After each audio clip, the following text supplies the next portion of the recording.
The best of Money Matters. The Big Story. Welcome to The Big Story. I'm Hongbin Jeong. U.S. President Donald Trump announced that a ceasefire between Israel and Iran is now in effect following a deadly exchange of strikes overnight. Iranian and Israeli media earlier said a ceasefire had begun, but confusion swirled over the precise details. Now, accusations are flying. Within hours, Israel accused Iran of firing missiles and said it would strike Tehran. Now, Iran has denied violating the truce. So what do we know so far? Is the ceasefire truly in place? If so, how long will it last? Well, joining us today to share more is Richard Jackson, who's a professor of peace and conflict studies at the University of Otago. Hi, Professor Jackson. Thank you so much for joining us. Hi there. I'm happy to be with you. All right. Professor, a lot of confusion, a lot of back and forth here. I mean, Trump earlier announced a complete and total ceasefire between Israel and Iran will go into force earlier today. Now, he said that the phased 24-hour process would begin at around noon Singapore time, with Iran halting its operations and Israel following suit 12 hours later. But there had been some confusion over the ceasefire's precise details and timing as, fighting had continued after his announcement. Following which, just a couple hours earlier at about 1:20 p.m. Singapore time, Trump issued another post on his Truth social app that Israel-Iran ceasefire is truly in effect. But, Professor, how credible is this truce? What's been happening on the ground at the moment? Are we seeing a ceasefire? Well, look, this is fairly normal in a conflict like this. It's a very fast-moving set of events. It's a complex set of events between countries that are separated by a lot of distance. And we also know that Trump's style of foreign policy is very unpredictable and also very impulsive at times. So it's very difficult to draw any firm conclusions at this stage. I think Trump wants a ceasefire and he's trying to make it happen. And I think there's been various back-channeling between different groups. Qatar has been involved, I think. Right. He's obviously also talking to Israel and trying to convince them. And probably other powers are also kind of getting involved and trying to press the parties to have a ceasefire. But as often happens in these kinds of complicated situations, it actually may take a few days for a ceasefire to be kind of fully implemented and for both sides to feel confident enough that they can adhere to it. Well, as you mentioned, I mean, if this is a common occurrence about situations like this, given the earlier confusion swirling around this ceasefire, does this kind of show that there is a lack of trust between the parties engaged in this conflict? Absolutely. Look, there couldn't be more lack of trust anywhere else in the world. Iran feels utterly and completely betrayed. They were in talks about their nuclear program when they got attacked by Israel, and then Trump gave them 2 weeks, but then attacked them after 2 days. So they feel like all around they have been negotiating in good faith, because they don't want to be in a war with Israel or the U.S., but they have been, attacked in these ways that kind of were, in their view, very deceptive. So they don't trust Israel or the United States. And for Israel and the United States, they don't trust the Iranian regime. They've been sort of demonizing the Iranian regime for many decades. They consider it to be terror-supporting rogue regime of the Middle East. So they don't trust it either. And also, I think there's probably a lack of trust between Netanyahu and Trump. Many people were surprised when Israel attacked Iran even while the United States was in negotiations with Iran. And, that may have been Netanyahu trying to force Trump's hand. And so Trump may feel that Netanyahu is trying to maneuver him. At the same time, Netanyahu doesn't want to be pushed around by the United States either. So I think there's no trust between any of the parties, really. Right. I mean, there's a lot of developments happening as we speak as well. Just a couple of moments ago, Israeli Defense Minister Israel Katz has said that Israel will respond with force after Iran's utter violation of the ceasefire, adding that it will continue the intensive operation to strike Tehran. But Iranian state media outlet outlets have denied that Iran fired missiles at Israel. I mean, what do we know about this so far? Can we anticipate more accusations from each side? Yes, I think we probably can. And I mean, it's been a pattern for Israel in particular over the last sort of 18 months. I mean, when you look at the way in which they dealt with the ceasefire with Lebanon, as well as the ceasefire in Gaza for a time, I mean, yeah, Israel is very, very kind of prickly, if you like, and they see almost any action as a violation of the ceasefire, and they take every opportunity to attack again. The other thing is that Israel's cabinet is not one unified group that speaks with a single voice. There are different sort of actors and factions in there. And while, one person in the cabinet may say, oh, we're going to smash them and hit them hard again, Netanyahu may step in and say, no, that's actually not what we're going to do. We're going to follow the ceasefire. So we don't really know exactly how it's going to play out, but if we look at what's happened in the past few months, I think we have to be very suspicious that, this could be a very unstable ceasefire, that there could be attacks by both Israel and Iran who would feel bound to respond, and that this is what I say, it may actually take some time for a real ceasefire to take hold. Right. I mean, just to go into this a little deeper for more analysis here, while Iran's state media earlier declared a ceasefire had been imposed on the so-called enemy, but did not give a precise time, Israel's government took some time to confirm the ceasefire. Now, only after Trump's confirmation that the ceasefire is in effect, Prime Minister Benjamin Netanyahu confirmed a short while later Israel's agreed to a truce. What might explain why the Israeli government took some time to confirm the ceasefire? Well, look, it's impossible to know without someone on the inside telling us, what kind of discussions they had or what went on.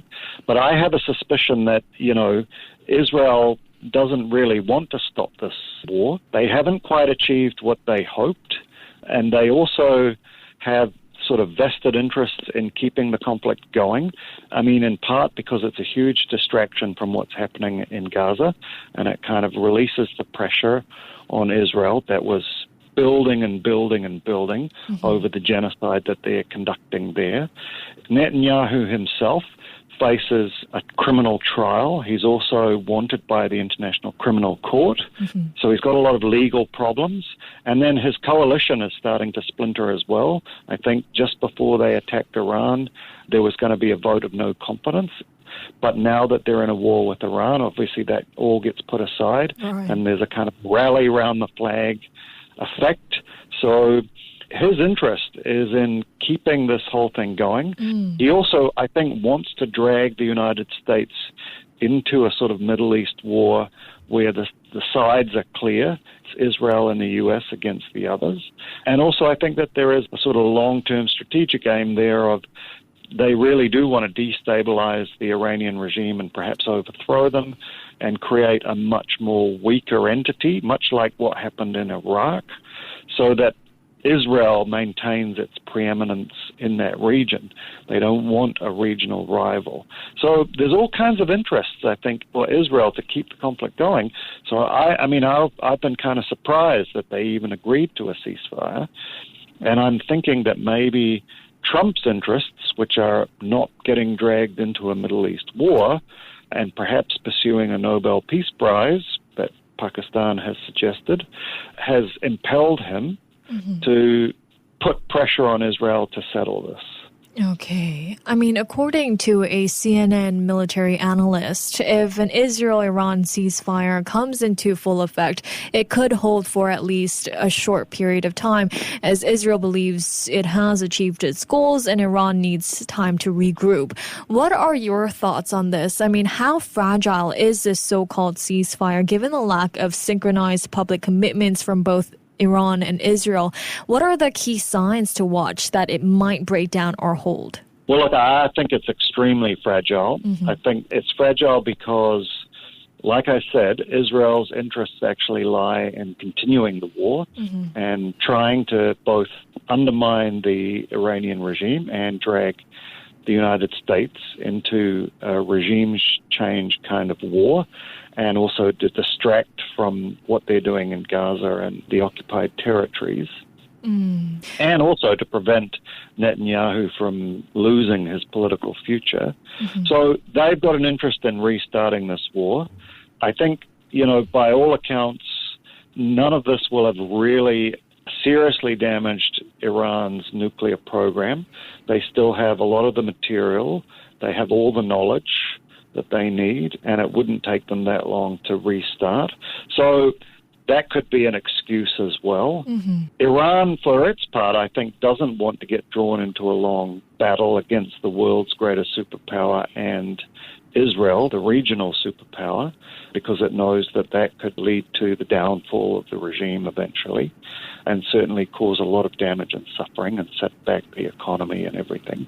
So they probably have a stronger incentive to keep the ceasefire going. And I think one of the things we will have to look for is the provocations from Israel and whether Iran kind of responds to those. And also if they respond to them in sort of symbolic ways that just, help them save a little bit of face, or whether they respond with real strategic destruction. And if they do, then we'll escalate the war again.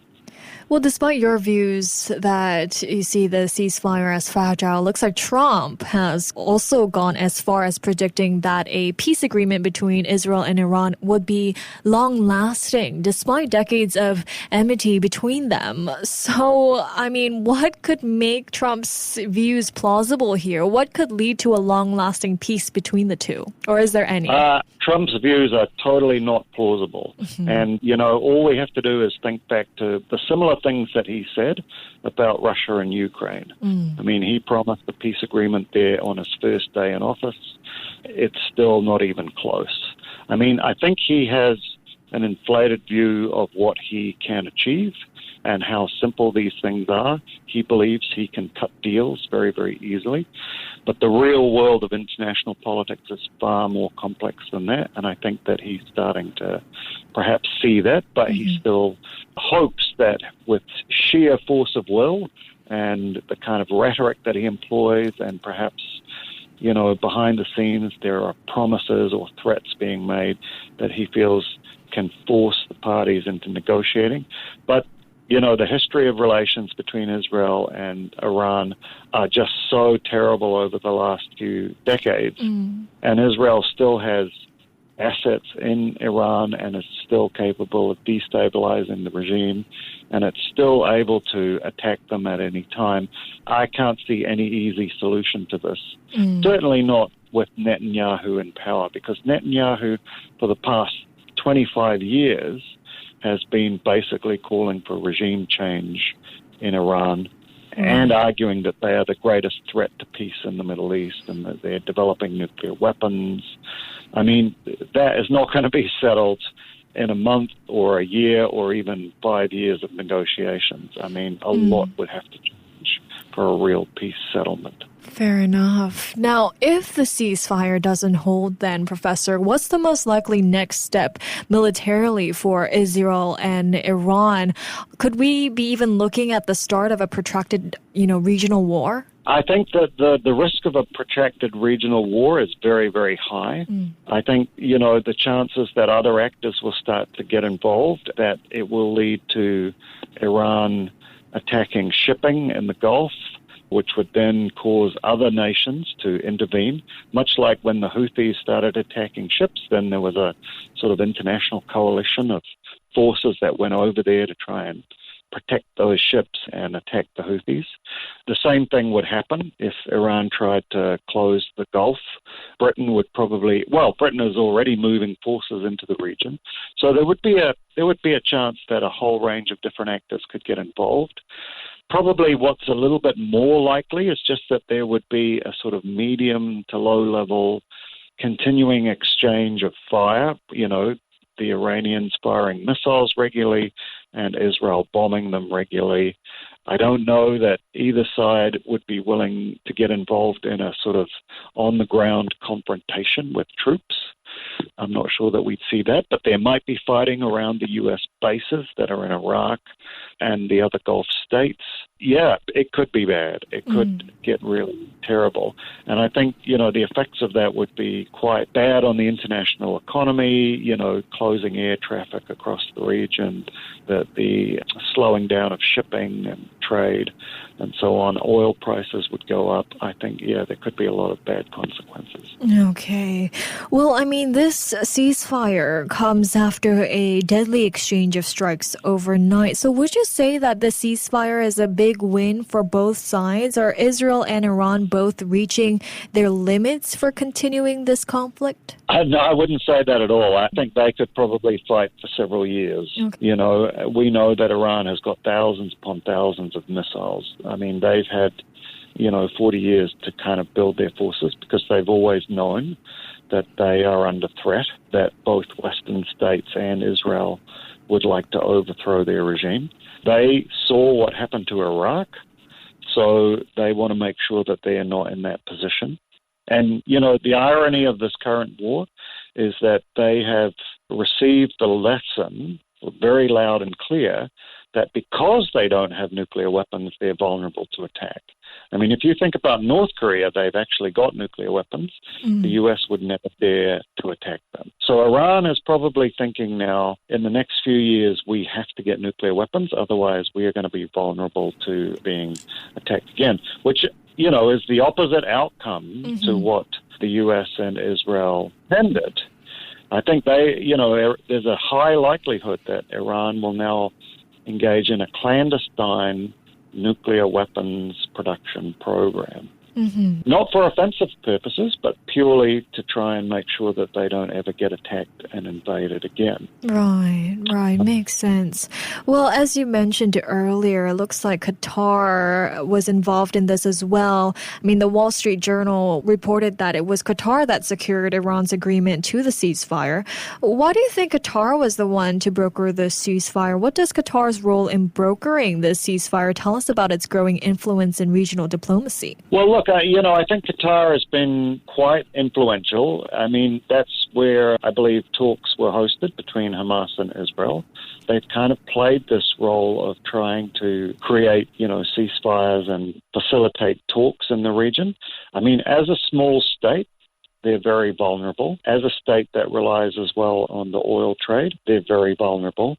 And it's actually not in their interest to have missiles flying all around the place and major conflicts happening. So I can see that there's an incentive there for them to try and act as peacemakers. And I think that over the years they've developed the right kind of relationships and the right kind of trusted channels to be able to at least send messages and talk to the different parties. And I'm not an expert in this area, but that's my impression. They have this role.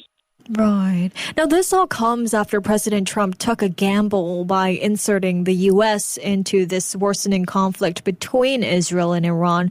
Professor, was it surprising that Trump decided to pursue a ceasefire as soon as possible? Yes and no. On the one hand, it's very hard to predict what Trump will do because he's very unpredictable in his approach. He very much flies by the seat of his pants, I think, in international diplomacy. Got a general idea of what he wants to achieve, but the way he goes about it, it's proving, hard to predict what he'll do. But one of the things that, I can't know this for sure, but I can only speculate that he promised his base, promised his supporters and the other Republicans that he would not let America get dragged into another Middle Eastern war. Right. He criticized Obama and other U.S. politicians for wanting to attack Iran. And then I think Israel kind of forced his hand and convinced him to get involved in this conflict in a very limited way. And now I think facing kind of a Republican revolt, because there are a number of sort of senior Republicans were very unhappy with this attack.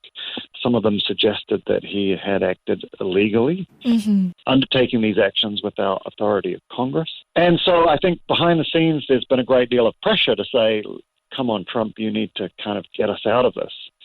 At the same time, he saw this as an opportunity to say, well, look, you know what I could do is I could create a ceasefire, try and get a peace deal, and then that would enhance my peacemaking credentials.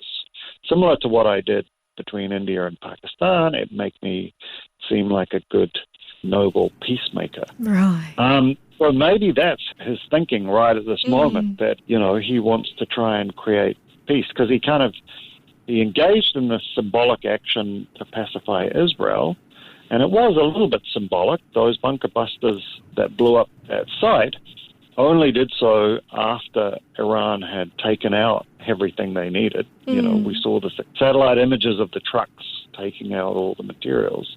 So it might have been an empty site. And then similarly, Iran responded with an attack on the U.S. base in Qatar, but gave them warning so that they could get everybody out and no one would get hurt. So this kind of symbolic gestures allows them to claim, yes, we've done the warlike thing, we've, achieved our goals, now let's have peace.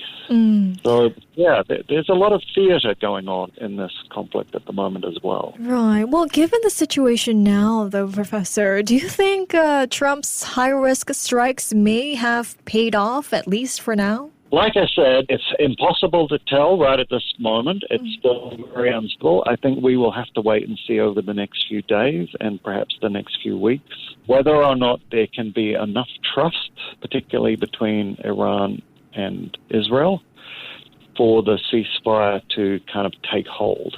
And then perhaps there might be kind of the space and the energy and the impetus to have some direct negotiations. If that all was to happen, I would be very surprised if it did. You could possibly see the beginning of a peace process, which might help. Right. But to be honest, I think that that's a very remote possibility. I think the biggest likelihood is that there'll be some pause now, maybe for a few days, but I expect that the conflict would break out again. And then Trump will be in a difficult situation of knowing what to do. Right. And, at that point, he may blame Iran and decide to go all in with attacking and trying to remove the regime. On the other hand, he may give in to the pressure of his base and tell Israel that they're on their own. Right. We just don't know it, unfortunately. There are too many variables. Yeah, definitely a lot to look out for. Some great insights from you there. Thank you so much, Professor, for joining me today. No, that was my pleasure. Thank you. That was Richard Jackson, Professor of Peace and Conflict Studies at the University of Otago. This has been The Big Story with me, Hongbin Jeong. To listen to more great interviews, download our podcasts at audio.sg or download the audio app. That's AWEDIO, audio at the App Store and Google Play.